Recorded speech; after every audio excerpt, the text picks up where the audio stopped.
Bonjour à tous, ravi de vous retrouver pour ce nouveau numéro d'En Plateau avec. On va parler immobilier aujourd'hui, puisque investir dans l'immobilier, c'est peut-être l'achat de sa résidence principale ou d'un bien que vous allez louer. Dans ce cas, vous achetez la pleine propriété des murs ainsi que le droit de jouissance du logement. Mais il est possible aussi de démembrer vos biens immobiliers, autrement dit de séparer la propriété des murs du droit d'usage qui lui est associé, qu'on appelle alors l'usufruit. Si vous conservez la propriété des murs, vous êtes alors le nu propriétaire. Quels sont les avantages de cette situation pour un investisseur? Quelles sont les conséquences d'un démembrement sur votre situation fiscale? Et surtout, comment la nue propriété peut-elle faciliter la transmission de votre patrimoine à vos enfants?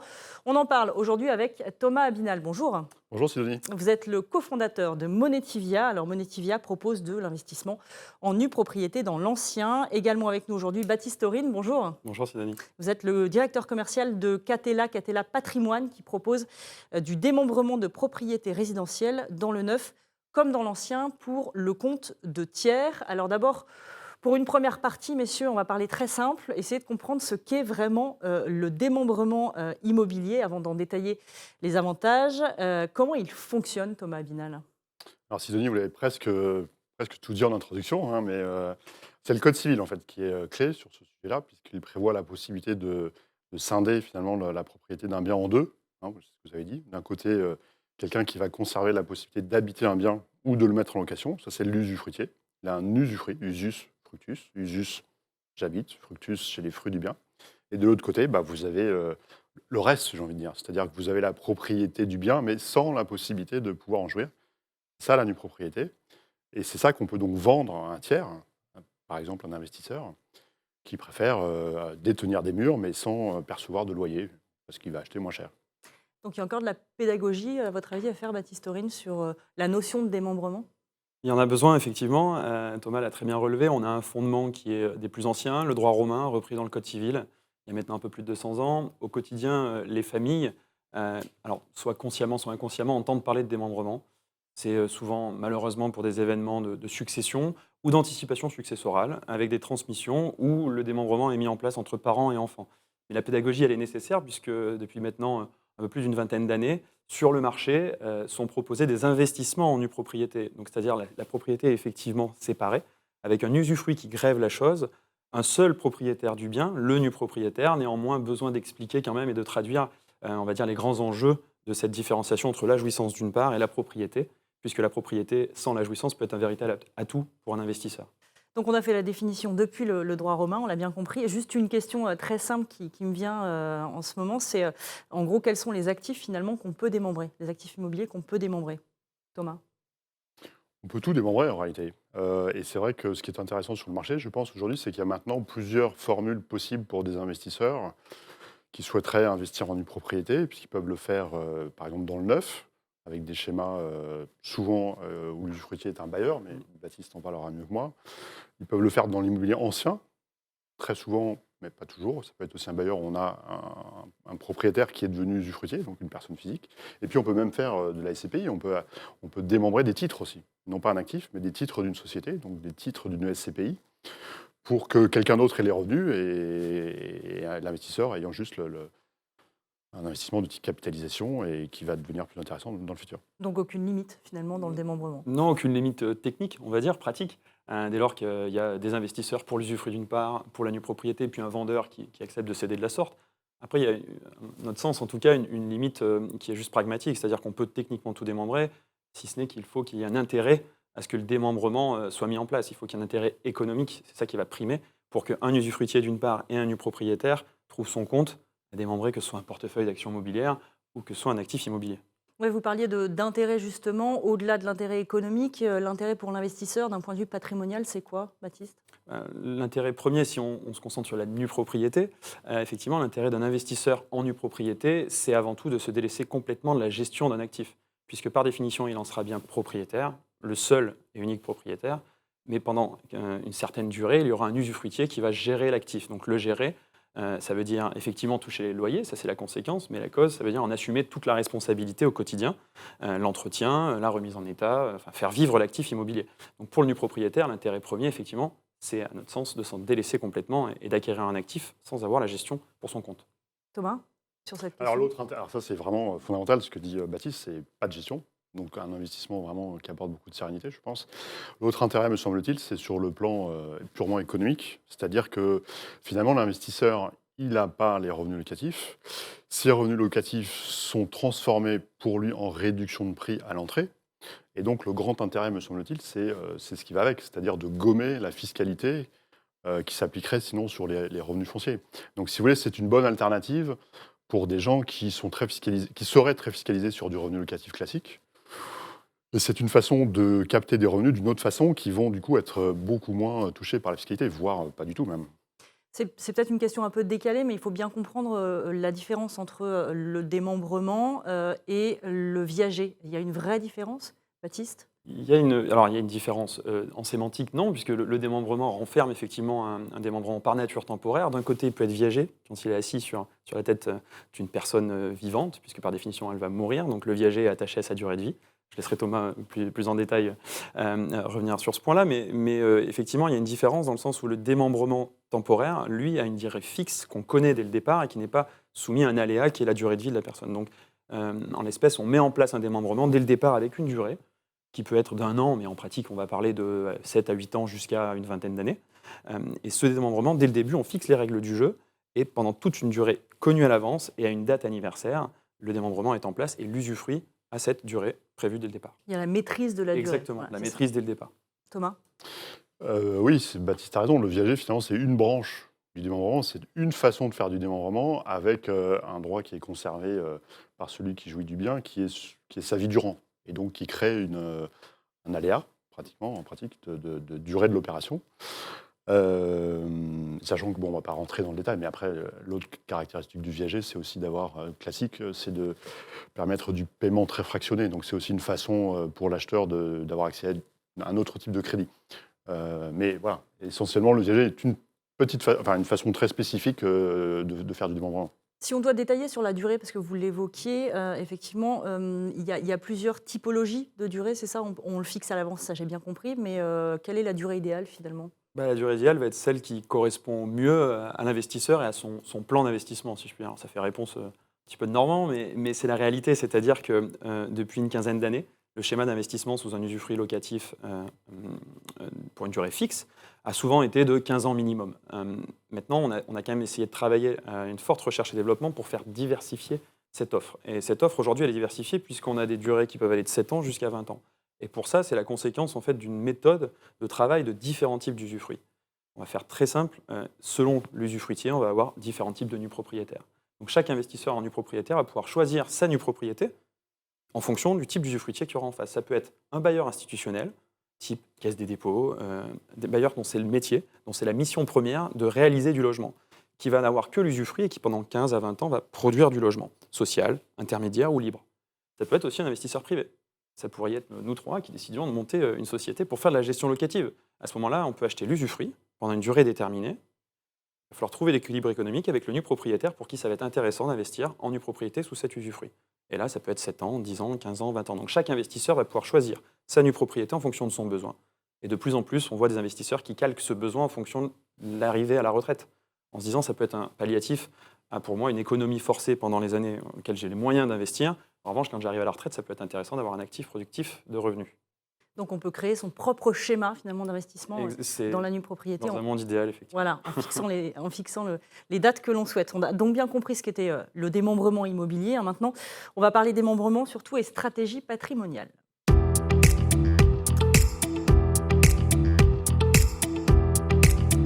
Et oui, effectivement, il y a un élément aussi important, vous l'avez souligné rapidement, messieurs, mais il faut quand même s'arrêter dessus. La nue propriété, elle permet d'investir dans l'immobilier à moindre coût, et ça, c'est un des premiers arguments de vente, je suppose, Baptiste Aurine. Oui, c'est un des premiers, et c'est surtout intéressant parce qu'on est à l'écoute des investisseurs. C'est un marché de niche. Quand je dis niche, on n'est pas sur 1 million de transactions par an comme dans l'immobilier en général, dans l'immobilier ancien. Marché beaucoup plus restreint, 1500, peut-être 2000 ventes par an. On est à l'écoute de ces investisseurs et maintenant, depuis une quinzaine d'années, on se rend compte que c'est l'argument premier de l'investisseur en nue propriété, effectivement. Un outil d'investissement pour capitaliser sereinement. Donc on a vraiment effectivement cette notion de se dire on investit en nue propriété, on capitalise sereinement et on diffère dans le temps l'arrivée en jouissance. Il y a un élément qu'il faut peut-être expliquer, c'est aussi la notion de décote à l'entrée. Comment elle est calculée, cette décote, Thomas Abinal? Alors économiquement, elle se calcule par rapport au loyer justement auquel l'investisseur renonce. Donc pour être pur économiquement, il suffit de faire un calcul actualisé de loyer sur une certaine durée, sur la durée de l'usufruit considéré. Voilà, c'est une approche classique qui est suivie par tous les opérateurs. Et effectivement, l'intérêt, c'est que du coup, vous n'avez pas de... Vous êtes serein, vous achetez moins cher, et juste pour ajouter un point sur ce que disait Baptiste, vous avez du coup une grande sécurité aussi, puisque vous rentrez sur un actif tangible avec une décote, donc en termes de protection du risque de perte en capital, on va dire que c'est absolu, mais enfin ça y ressemble beaucoup. Avant de commencer à perdre de l'argent sur un investissement en nue propriété, il faudrait vraiment qu'il arrive un scénario macro cataclysmique, quoi. Alors, c'est un peu ce qu'on nous annonce quand même, les perspectives de correction du marché immobilier, en tout cas avec l'inflation galopante. Comment on peut vendre encore de la nue propriété quand on a cette conjoncture difficile qui s'annonce, Baptiste? On se rend compte que ça répond encore plus en fait, aux besoins de l'investisseur, d'être rassuré par son investissement. Alors l'immobilier, par définition, est déjà un investissement rassurant. Maintenant, dans une période où effectivement on a des prix historiquement hauts et partout sur le territoire, à part de rares exceptions, les investisseurs en nue propriété sont déjà dans des zones historiquement très élevées. Paris est la zone privilégiée des investisseurs en nue propriété, pas tous pour les mêmes raisons. Certains parce qu'ils y voient effectivement une zone coffre-fort en disant Paris est effectivement la zone pour laquelle c'est intéressant d'investir. D'autres qui disent ça me permet de rentrer sur un marché parisien avec un fort abattement. Thomas l'a expliqué, l'usufruit qui vient en déduction du prix de base en pleine propriété. Donc ça permet d'acheter sur Paris alors qu'on n'aurait peut-être pas pu le faire si on avait été en pleine propriété.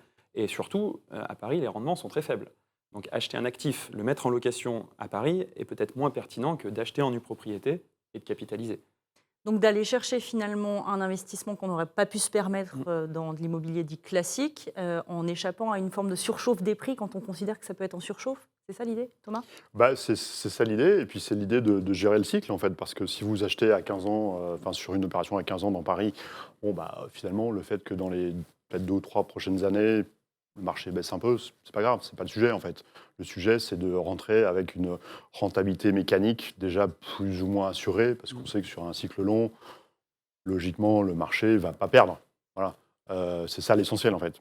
Après, tant mieux s'il monte, ça viendra booster la performance de l'investissement. Et c'est vrai que c'est aussi la caractéristique de l'investissement en propriété, c'est d'offrir un effet de levier. Parce que finalement, vous rentrez peut-être à 60, 65, 70%, mais vous allez capter 100% de la hausse du marché. Si hausse de marché il y a, et ça viendra aussi doper la rentabilité. Il y a un autre levier dont il faut parler, c'est le levier du crédit, quand même, ce qui est possible aussi en NuPro. Est-ce que vous pouvez expliquer ça, Baptiste? Oui, tout à fait. C'est un effet de levier classique, mais qu'on ne retrouve pas dans tout type d'investissement. C'est même assez propre à l'immobilier. En nue propriété, c'est encore plus intuitif. On a un actif qui, effectivement, ne va pas procurer de revenus, qui a vocation à être décoté. Donc, on a un abattement sur le prix. On va capitaliser. Si, en plus de ça, on arrive à faire financer l'actif, l'effet de levier amène un rendement encore plus important, un taux de rendement interne, juste un investissement qui est dopé. Pour cela, il faut effectivement être bien accompagné financièrement. Il y a un peu de pédagogie pour faire écho à ce qu'on disait tout à l'heure, là aussi, sur le crédit, mais ce sont des choses qu'on a anticipées et qu'on sait tout à fait apporter. On a vu que les conditions aussi d'accès au crédit sont en train un peu de se resserrer, les taux montent, les banquiers sont un peu plus frileux. Est-ce que quand j'arrive avec un projet de nue propriété, d'achat en nue propriété, c'est facile d'aller chercher du crédit? Est-ce que c'est facile? Je ne sais pas. En tout cas, si on apporte le dossier complet et les explications à l'interlocuteur qu'on peut avoir, techniquement, c'est encore plus facile. On va investir sur un actif immobilier, mais sans les risques, puisque les risques sont portés par l'usufruitier. Donc la notion de rendement risque est encore plus importante. On parlait d'actifs sécuritaires, mais aussi de performance. Donc on a à la fois la sécurité, mais également la performance. Donc les banquiers ne disent pas non, généralement, Alors à ce les genre banquiers ne de disent pas projet. non. C'est vrai que ça se finance un peu de façon différente d'un actif classique, puisque les banques ne vont pas se garantir sur l'actif lui-même. Aujourd'hui, enfin, en tout cas, on va dire que ça démarre à peine. Jusqu'à présent, elles étaient assez réticentes. Donc voilà, il faut être, je pense, plutôt accompagné d'un courtier spécialisé ou d'un banquier qui sait faire. Mais ça peut tout à fait se financer avec du crédit, et dans 50% de nos opérations, c'est le cas, oui. Et si on s'intéresse au profil type de l'investisseur en nue propriété, vous le décririez comment, Baptiste? Il n'y en a pas. Il n'y en a pas et c'est tout le monde. C'est notre grande ambition parce qu'on se rend compte qu'il y a un manque de communication sur cette typologie d'investissement. Et dès lors qu'on communique, dès lors qu'on prend le temps d'expliquer à tout type d'investisseur en quoi ça peut être pertinent pour lui, on se rend compte que ça touche tout type d'investisseurs, des personnes qui ont beaucoup de cash à investir. Alors soit ils l'utilisent pour lever de la dette, effectivement, le cash peut permettre de lever de la dette encore plus sereinement et encore de manière plus performante sur l'actif, mais aussi des investisseurs qui n'ont pas de cash, qui sont peut-être plus jeunes, qui ont une trentaine d'années, et pour qui ça peut être intéressant de se dire mais je vais investir en nue propriété avec une forte décote, peut-être sur des marchés différents de ceux de Paris, des marchés plus en recherche de performance à terme, aller sur la côte atlantique, le Grand Arc atlantique, la Côte d'Azur. Et à ce moment-là, l'effet, si vous voulez, est encore plus décuplé, et on a une clientèle plus jeune qui voit ça comme un véritable outil de constitution de patrimoine à terme. Donc les profils changent un peu, se rajeunissent ou s'élargissent en tout cas. En tout cas, là où je suis d'accord avec Baptiste, c'est qu'il y a 10 ans ou 15 ans, c'était un produit vraiment un peu sophistiqué, de niche, vendu par des CGP à une clientèle plutôt haut de gamme. Et aujourd'hui, moi, je suis tout à fait confortable avec la vision de Baptiste, c'est de dire en fait, c'est un produit qui devrait logiquement devenir un peu grand public, parce que finalement, bien expliqué, il est assez simple. Alors, c'est peut-être pas le premier investissement qu'on va faire à 25 ans, parce qu'il faut peut-être déjà acheter son toit. Mais je dirais qu'à partir du moment où on réfléchit à de l'investissement locatif, typiquement, on pourrait tout de suite mettre en place un investissement de nue propriété qui est une bonne alternative. Il y a juste un élément à expliquer aussi, c'est l'élément fiscal. Hein. Quelles sont les conséquences fiscales d'un démembrement, et donc pour le propriétaire et pour l'usufruitier. C'est notamment ça que ça s'adresse au plus grand nombre aujourd'hui, c'est que la fiscalité est d'autant plus oppressante sur les revenus du patrimoine. On n'a pas fait machine arrière là-dessus, je pense que ça n'a échappé à personne, et c'est ce qui est effectivement très confortable pour l'investisseur en nue propriété. Si vous voulez, l'investissement en nue propriété, on l'a évoqué, séparation, la jouissance, les revenus pour l'usufruitier, la propriété pour le nu propriétaire. Donc tout ce qui va être flux, c'est ce qui est taxé. Les flux sont taxés chez l'usufruitier. Le nu propriétaire qui, par nature, n'a pas de flux pendant la durée de l'usufruit, ne sera pas taxé. Donc il y a aussi cette, si vous voulez, c'est un petit peu la cerise sur le gâteau, mais qui a quand même sa valeur ajoutée, c'est l'absence de taxation et donc une neutralité à l'investissement. Ça, c'est très important chez les investisseurs qui se disent, effectivement, j'ai une certaine sérénité, je ne suis pas soumis aux aléas politiques et de politiques fiscales de chaque gouvernement avec une taxation qui pourrait varier dans le temps. Vous le mettez en avant, l'intérêt fiscal ? Alors oui, nous on le met en avant, mais alors on ne parle pas d'intérêt fiscal, moi je tendance à parler de fiscalité avantageuse du démembrement, parce que pour poursuivre ce que disait Baptiste, pendant toute l'opération, il n'y a pas de taxation, sauf certaines opérations à l'IFI qui ne sont pas neutralisantes, on pourra y revenir après. Mais surtout, à la fin, si jamais vous revendez, il n'y aura pas non plus de plus-value sur la décote. C'est-à-dire que vous achetez à 65 quelque chose qui vaut 100, vous captez 35% de revenus locatifs sans fiscalité, et puis à la fin, si vous revendez le bien en pleine propriété, peut-être à 120, puisqu'entre-temps le marché sera passé de 100 à 120, vous ne serez pas fiscalisé à la plus-value sur l'écart sur la décote de départ. Donc la boucle est bouclée à la fin. C'est-à-dire qu'il n'y a jamais de taxation de ces flux que vous empochez sous forme de réduction de prix. Et ça, c'est intéressant quand même. Donc effectivement, on a vu, on a traité l'ensemble des avantages d'investir en nue propriété pour se constituer un patrimoine. On va désormais aborder la question importante de la transmission.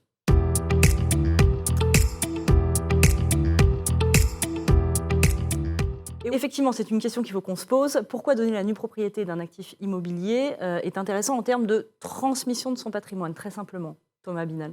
Alors c'est un acte de saine gestion qui a toujours été recommandé par les notaires, je crois, depuis très longtemps, puisqu'en fait, ça permet, si vous voulez, d'optimiser la succession, au sens où ça va venir permettre de réduire les droits, puisque vous allez transmettre un actif qui vaut 100 aujourd'hui, mais à sa valeur de nue propriété. Donc les droits vont être calculés sur cette valeur de nue propriété. Et puis après, on retrouve la saine gestion qui est de transmettre de son vivant, et du coup de consommer les abattements. C'est aussi l'intérêt, c'est que vous pouvez transmettre de la nue propriété tout en consommant les abattements. Vous savez qu'ils sont de recharge tous les 10 ans ou tous les 15 ans, ça change tout le temps. Et donc voilà, c'est une pratique saine pour, on va dire, abaisser la note fiscale en termes de transmission. Baptiste Aurine. Exactement. De la même manière, certains investisseurs nous disent « je veux acheter de la nue propriété, je veux investir pour transmettre ». Certains ne le voient pas comme un avantage principal, mais en revanche un avantage secondaire ou tertiaire qui n'est pas des moindres. Pourquoi ? Parce que c'est intuitif. On achète un actif qui ne va pas générer de gestion, qui ne va pas générer de fiscalité. Donc c'est intuitif de l'inscrire dans son patrimoine et d'envisager cette transmission. Et cette transmission, par la nature même du schéma, à savoir j'investis avec une décote et j'investis avec une capitalisation pendant quelques années, on peut aussi faire du sur-mesure. Je m'explique très rapidement là-dessus, c'est-à-dire qu'on peut acheter une nue propriété pour une durée par exemple de 12 ans, et envisager la transmission de cette nue propriété, et qu'au terme des 12 ans, ce soit les parents acquéreurs après transmission de la nue propriété qui deviennent usufruitiers. Ça, c'est très intéressant. Ça veut dire que dans le temps, on peut faire glisser comme ça un actif patrimonial. On a choisi son endroit pour des raisons soit un petit peu d'affect, mais certainement très économique, en disant je vais investir par exemple dans la ville de Lyon, en nue propriété, je bénéficie de cette capitalisation, je transmets à mes enfants, et à terme, pour ma retraite, je deviens usufruitier de l'actif et je mets en location. Lorsque je décède, malheureusement, on sait que ça arrivera, les enfants seront plein propriétaires. Et tout ça a été fait dans le temps, anticipé, maîtrisé, sans que la gestion soit au mauvais moment sur la mauvaise personne. Oui, mais c'est gagnant-gagnant, effectivement, et ça évite quelques douleurs successorales, Exactement. on l'aura bien compris. Et puis, il y a un point qui est intéressant dans ce dispositif, c'est l'aspect coffre-fort. C'est-à-dire que vous pouvez transmettre à des enfants qui ont 15 ans, pas de risque, entre guillemets, qu'ils fassent un peu n'importe quoi avec ce dont ils héritent, puisque c'est un petit peu coulé dans le monde, si je puis dire, et ça va se capitaliser pendant encore 5 ans, 10 ans, 15 ans. Et donc, c'est très rassurant pour celui qui transmet, puisqu'il sait que ses enfants vont pouvoir profiter d'une rentabilité automatique et pas faire d'erreur de gestion pendant un certain temps, en tout cas. Ça, c'est pour l'effet coffre-fort. Il y a aussi un élément important qui est celui de rendre son patrimoine liquide pour des besoins peut-être plus immédiats. Et ça, c'est un élément qui est en train de monter aussi. Oui, tout à fait, Ouais. on ne l'a pas évoqué, mais parce que pour nous, c'est assez évident, mais c'est important de le préciser. On parle d'un bien immobilier, on a parlé d'usufruit, donc la jouissance, et d'un seul propriétaire, le nu propriétaire. Il peut revendre à tout moment. Si vous voulez, on a un nu propriétaire, mais qui est le seul propriétaire de l'actif, il peut revendre sa nue propriété sans ne serait-ce qu'une autorisation ou d'en informer l'usufruitier. La liquidité, elle est avérée, puisqu'on a ce qu'on appelle un marché secondaire, qui est des investisseurs qui n'ont pas justement trouvé, ce qu'on disait tout à l'heure, cette durée adaptée à leur investissement, et qui sont très à l'achat sur des durées plus courtes. Donc on a une vraie liquidité, et aujourd'hui, la liquidité sur un actif est encore plus importante peut-être qu'hier. Thomas Vinal. Alors Baptiste a parlé du marché secondaire, et c'est tout à fait important, parce que le marché secondaire sur tout type d'investissement, c'est quand même un point clé. Et puis on peut parler du marché primaire, c'est-à-dire qu'il y a aussi maintenant une demande, on va dire, croissante d'un certain nombre de gens, de ce qu'on appelle monétiser un bien immobilier, parce que aujourd'hui une bonne partie de l'épargne, notamment des seniors, est constituée d'immobilier. Et ça peut être intéressant, en fonction des motivations, de se dire je garde l'usage du bien, je garde les revenus du bien pendant une période fixe ou à vie, avec plusieurs montages possibles, et je vais néanmoins vendre les murs pour encaisser du capital. Ça va me permettre peut-être de créer du revenu complémentaire, peut-être de commencer à distribuer des liquidités aux enfants, peut-être de financer la dépendance d'un conjoint, que sais-je. Les besoins de financement sont divers et variés. Et il y a tellement aujourd'hui d'argent dans l'immobilier et le patrimoine immobilier surtout des seniors, que c'est une solution possible pour regagner une marge de manœuvre ou tout simplement financer ses projets de vie au quotidien, quoi. Donc on aura bien compris effectivement que c'est une solution à la fois flexible et également avantageuse sur quasiment tous les points de vue, si je vous ai bien compris. Avant de conclure, peut-être un dernier conseil à fournir, messieurs. Baptiste Aurine. L'emplacement, alors je surprends personne, on parle d'immobilier, néanmoins c'est important de l'évoquer. On a parlé de Paris, on a donné des exemples comme Paris-Lyon, mais la nue propriété peut être trouvée dans tout type de zones sur l'Hexagone. C'est vraiment sa pertinence. Enfin, bien regarder la sécurité qui a été apportée au montage de l'opération. On est sur un marché qui devient concurrentiel et tout le monde s'en réjouit, parce que ça doit tendre à encore plus de qualité, encore plus de pertinence économique, d'équilibre des opérations. On parle d'usufruit, Thomas a très bien expliqué comment est calculé l'usufruit, c'est une méthode de flux.